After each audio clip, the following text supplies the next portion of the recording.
Fala pessoal, esse é um vídeo especial, um novo tipo de vídeo que eu tô fazendo, o Talvez Seja. Talvez Seja onde vou apresentar, né, o que talvez seja uma tese minha. Essa foi a minha primeira tese, né, essa é a minha tese de conclusão de curso, aonde eu debati a estrutura, né, baseado num filósofo chamado Bergson, a estrutura do fluxo do vivido que vai causar destruição humana. Eu estou debatendo como que o ser humano, o indivíduo humano, ele naturalmente passa por um processo de destruição, aonde a gente vai acabar com a gente mesmo, mas não por necessariamente, né, ou necessariamente por um processo de escolha, mas defendendo até um certo fatalismo, um destino onde a gente vai se destruir por conta própria, né? Mas porque é inevitável. Isso ocorreu no passado e vai ocorrer no presente, no futuro e eternamente, porque existe um ciclo de vida aonde nasce, envelhece e morre, mas isso até na construção dos indivíduos das coisas. Eu vou explicar primeiro o Bergson, depois eu vou citar algumas coisas da tese para concluir e explicar para vocês como que eu cheguei na minha tese da necessidade da destruição para a construção. Vamos lá.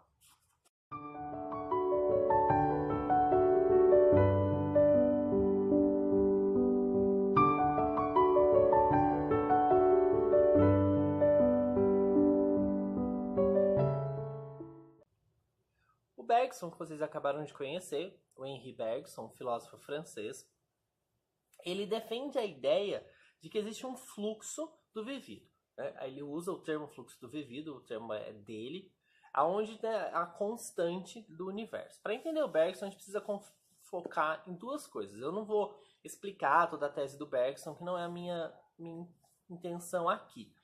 Posteriormente, talvez eu faça um vídeo explicando o fluxo do vivido mais detalhadamente. O que eu usei disso? Né? O Bergson, a gente precisa entender duas coisas. Vamos lá. Primeiro, a primeira coisa é a totalidade do universo. Para o Bergson, não existe divisão nas coisas. As coisas são uma só. A gente vive num uno constante. O que ocorre? Ocorre que a nossa inteligência, ela divide o uno por partes. Ela separa todo o fluxo, né, a constante do universo, até para se perceber como si. Né? O indivíduo se perceber como si, ele depende dessa divisão da constante universal. Então o indivíduo, a inteligência, ela separa as coisas e passa a se perceber separada dos outros, né? Quer dizer, eu sou um, o outro é o outro. E para ele isso não faz sentido, porque um e o outro são nada mais que uma coisa só no uno universal. Né? É a questão geral da influência de um sobre o outro, né? Do como a ação-reação, a minha ação influencia em todas as ações à minha volta e gera tudo para mim. Então, na verdade, para o Bergson, todas essas estruturas filosóficas, elas acabam nisso, né? No entendimento do uno. Quem entende o uno? O uno, quando eu falo uno, né, eu tô falando de um só, né, de uma coisa só, da energia universal, vamos dizer assim, que move todo o fluxo, que faz parte de tudo. Quem percebe a totalidade do universo é a intuição. Então, através da intuição que a gente consegue perceber, né, como que uma coisa está ligada à outra. É o intuir no sentido até da questão assim, tipo, do sentir que as coisas precisam ou necessitam, né, de uma união total, porque a gente já está unido na realidade e as influências, né, no fundo, são as consequências da divisão que a inteligência tenta fazer para poder se encaixar e se compreender. Se você pensa, né, nesse sentido, o Bergson ele defende muito a questão do que os animais, né, eles percebem a totalidade, no fundo é o contrário, né? Eles não percebem a separação das coisas, eles se veem no uno da natureza, então eles vivem, se movem e produzem todas as coisas que produzem como parte de um todo. Somos nós, né, que dividimos tudo, nós que separamos e, consequentemente, causamos o que causamos, né?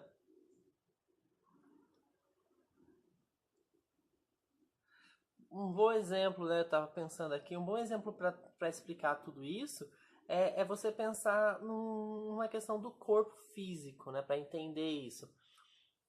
Se você tá com uma dor, tomou uma pancada aqui, né? No baço, sei lá, no ombro, você não consegue, você vai dormir. Aquela dor, ela interfere no seu sistema todo. Se você, por exemplo, vou deixar de fazer com esse braço, vou resguardá-lo e vou fazer as coisas com esse. Conforme esse aqui não se mexeu, porque ele faz parte do todo, esse aqui vai ficar dolorido de tanto se esforçar, porque ele precisa do outro, né? Como você tá com uma dor na perna e forçar a outra para sustentar a perna. Conforme você vai fazendo isso, você vai ficar com toda uma dor de um lado do corpo, porque esse lado não está ajudando. O corpo, assim como a existência, né, para o Bergson, de uma forma geral, ele é o uno. Então, um depende do outro. Né? Uma coisa depende da outra. Esse dedo depende desse, depende desse. Né? Você aperta uma coisa com força, um samurai, né? Ele precisa do dedinho que todo mundo fala que é inútil. Não é inútil. Ele não consegue segurar uma espada firmemente se esse dedo não tiver força. Mas se não tiver esse aqui para prender também, você prender assim, não dá. Então tudo depende, uma coisa depende da outra, né? E nisso é o uno do Bergson, onde tudo depende de tudo. Certo? Vamos pôr isso na realidade.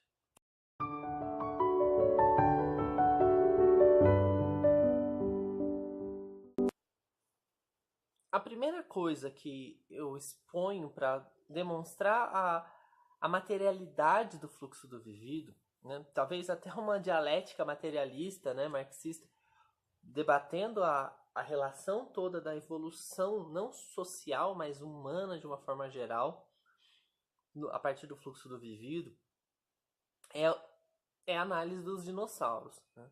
A queda, a destruição, o fim da espécie. Eu avalio a estrutura da queda, né, dos dinossauros num processo único, dividido em partes. Né? Como a nossa mente é dividida em partes, eu tracei um processo divisório que mostra como uma coisa afeta a outra para gerar a queda final deles. Né? Existem várias teorias do porquê que eles foram extintos. A minha teoria, ela debate que na verdade não foi uma ou duas teorias, mas foram todas. Uma teoria influencia a outra para chegar na extinção. Quer dizer, houve uma queda de meteoro. Sim, talvez a queda do meteoro foi um ápice, mas ele não foi o fato maior. Então eu começo analisando a ideia da Pangeia. Não sei se vocês conhecem a ideia da Pangeia.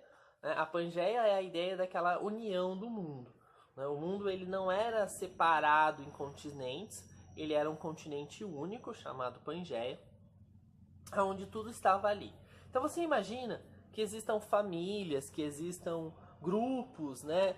Existem várias coisas, vários tipos de dinossauros espalhados pelo mundo todo. Aí começa a Terra, por movimentos sísmicos, né, se separar. Né? Ou ocorreu algum evento, algum vulcão, alguma coisa. A Pangeia tem várias explicações que começa a dividir o mundo em partes. Esses dinossauros, eles viviam juntos e eles começam a se separar. Você imagina uma ilha, né, pequena como deixa eu pensar, o Japão. Lá no Japão, ele que era grudado no mundo, ficou um Tiranossauro Rex junto com os outros dinossauros. O que vai acontecer com o tempo, né? Esse tiranossauro ele vai comer, a um ponto que não tem mais comida, porque os reprodutores vão acabar sendo extintos. E ele é um carnívoro. As árvores, né? As árvores elas vão conseguir dar conta, vamos dizer, tudo bem, lá no Japão não sobrou nenhum, não foi nenhum Rex, mas foram os herbívoros. Imagina um monte de herbívoro comendo num pedaço de terra pequeno. Ele não pode migrar para outro lugar, pensa porque assim, o Japão é grande pra gente que é humano, imagina para um dinossauro gigantesco. Ele não pode migrar do norte para o sul e dar tempo das árvores se refazerem, né? Porque tem as questões climáticas também, né? O inverno.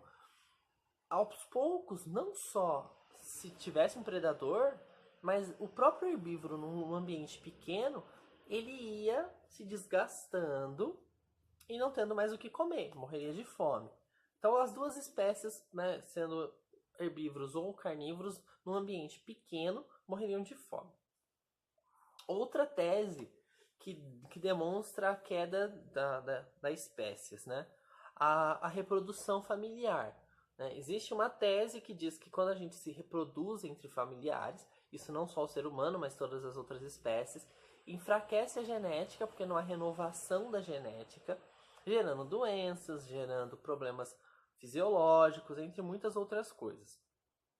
Então você vai pegar lá os indivíduos que se encontravam num continente gigantesco, agora separados em grupos menores, em locais menores. Você pega um continente americano, por exemplo.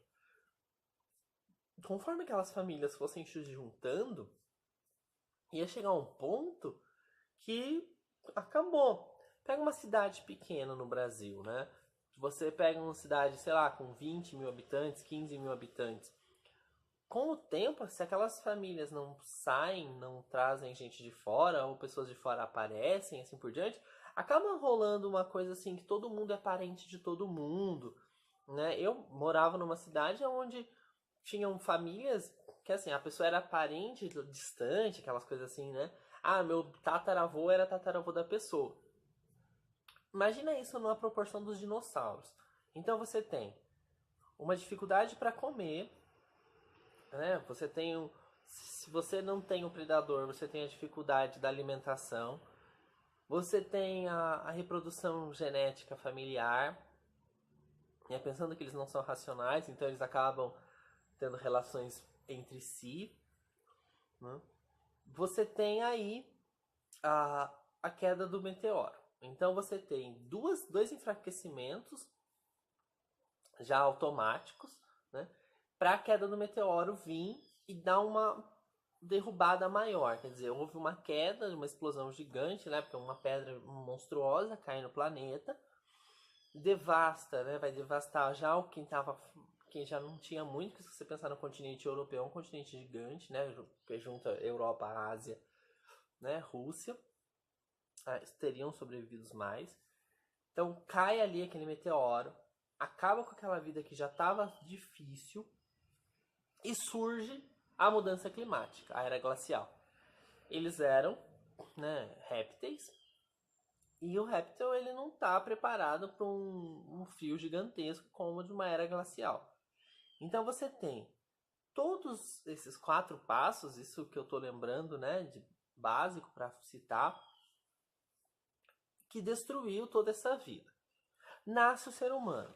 Aí vem o ser humano, que começa o desenvolvimento, né? O desenvolvimento inicial do ser humano é aquela questão básica, aquela questão do começar a caçar, do começar a desenvolver arma, do começar a fazer as pequenas coisas no mundo.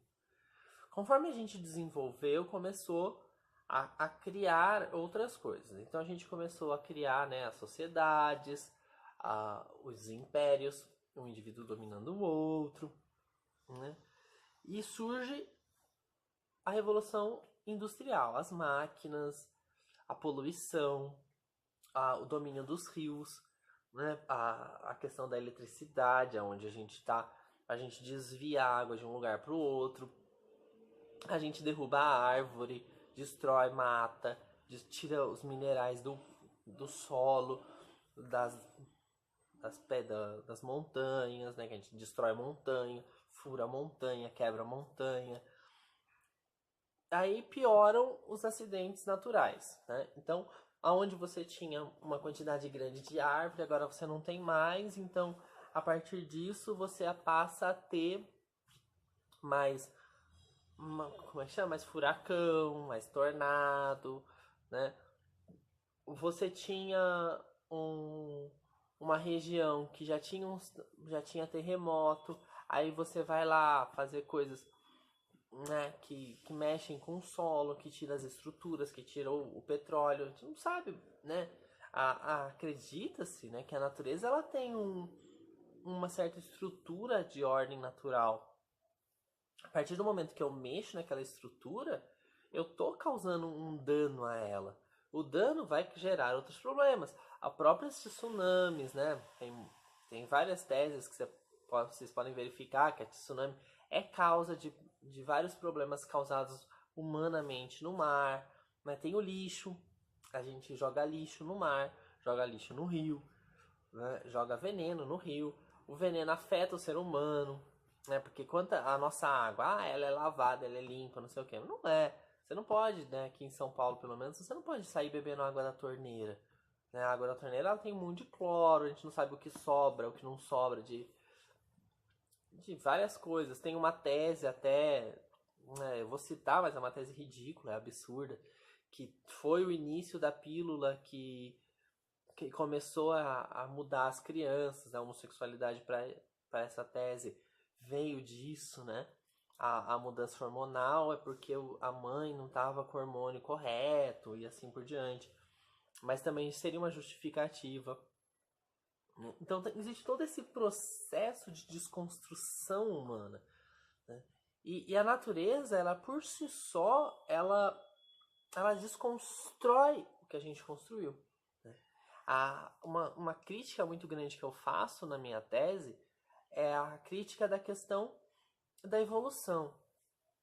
Porque a gente fala assim, a gente está evoluindo porque a gente tem tecnologia. A evolução é muito focada na evolução tecnológica, na evolução industrial e assim por diante. Mas será que a gente está evoluindo?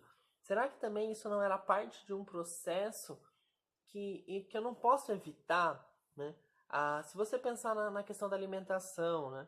A gente passou a dominar os animais e comê-los cultivando eles. Mas para isso eu destruo toda uma área de solo, de vegetação, de plantação. Eu planto arroz, eu planto milho, eu planto soja. Arroz não, tadinho do arroz. Eu planto trigo, eu planto soja, eu planto milho, que dá comida também para esses animais, porque eles têm que comer, porque eu não tenho mais pasto para dar para eles. Aí eu destruo todo o solo e vendo veneno, né? Porque eu jogo veneno na comida para essas pessoas. A superpopulação. Eu estou cuidando da saúde. Mas essas pessoas, elas estão, na verdade, elas não estão sendo bem cuidadas na saúde, elas estão tomando mais veneno, que são os remédios. E tudo isso a partir do natural. Então eu conduzo o natural, a dominação do natural, para manipular a vida. E a vida, ela não ela se prolonga só, mas como ela também gera mais prejuízos para o mundo natural. Ao ponto da própria natureza, a certo modo, ela começa a causar em si a destruição. Né? O indivíduo, então, a evolução, ela necessita da destruição. E se você pensar que nós somos uma evolução da espécie, né, os dinossauros existiam, eles modificaram, nasceram as novas raças, há uma evolução, o ser humano é a evolução de diversas espécies, né, constando através do evolucionismo. Nós também seremos uma hora derrubados, né? Uma brincadeira que eu vou fazer aqui, os mutantes, né, os X-Men, eles não são, de certa forma, também uma evolução, né? O gene X é uma evolução da nossa genética natural. Então, só para concluir, o que eu vejo através do fluxo do vivido do Bergson nessa construção histórica materialista? Que o processo de evolução humana, de certa forma, é fatalista, né? Ele é destinado, porque a gente construiu todo um sistema, mudou todo um indivíduo, uma estrutura humana, para talvez, né, possivelmente, uma queda, no fim de tudo, aonde a raça humana se destruirá por si só, porque nós somos, a diferente dos dinossauros nesse sentido, nós somos causadores da nossa própria destruição, né, por vários motivos citados. E essa destruição chegará a uma hora que não terá mais sobrevivência, né, e surgirá a nova espécie, que acredito eu ser completamente diferente de todas. Né? Vai ser uma nova espécie, assim como a gente era completamente diferente dos dinossauros, surgirá uma nova espécie, totalmente diferente de nós. Eu acredito num processo, não necessariamente evolucionista, mas num processo vivido, né, de um fluxo natural, onde a natureza ela vai se renovando. Ela se renovou com o fim de uma espécie e ela se renovará com o fim de outra, que seremos nós. Essa é a minha, talvez, primeira tese. Valeu, espero que gostem. Faz aí um comentário.